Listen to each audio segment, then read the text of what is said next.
आज 6 जून आजच्या दिवशी छत्रपती शिवाजी महाराजांचा राज्याभिषेक सोहळा संपन्न झाला.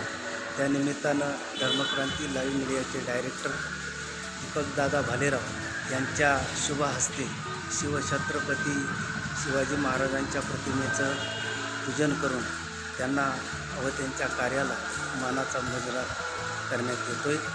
ओम स्वस्ति न इंद्रो वृद्धश्रवाः स्वस्ति न पूषा विश्ववेदाः स्वस्ति न तार्क्ष्यो अरिष्टनेमि स्वस्ति न बृहस्पति दधात्. हरि ओम.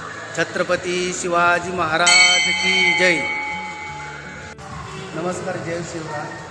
आज 6 जून आज संपूर्ण महाराष्ट्रामध्ये शिवराज्याभिषेक सोहळा मोठ्या आनंदाने साजरा होतो. कारण आजच्या दिवशी 18 पगड जाती जमाती, शेतकरी, कष्टकरी, कामगार, कलावंत, कारागीर या सर्व घटकांचा स्वाभिमान सिंहासनाधीश्वर झाला. म्हणजे शिवरायांचा अभिषेक झाला, राज्याभिषेक झाला. या राज्याभिषेक सोहळ्याच्या आपल्या सर्वांनी धर्मक्रांती लाईव्ह मीडिया यूट्यूब चॅनलच्या वतीने खूप खूप शुभेच्छा. जय शिवराय.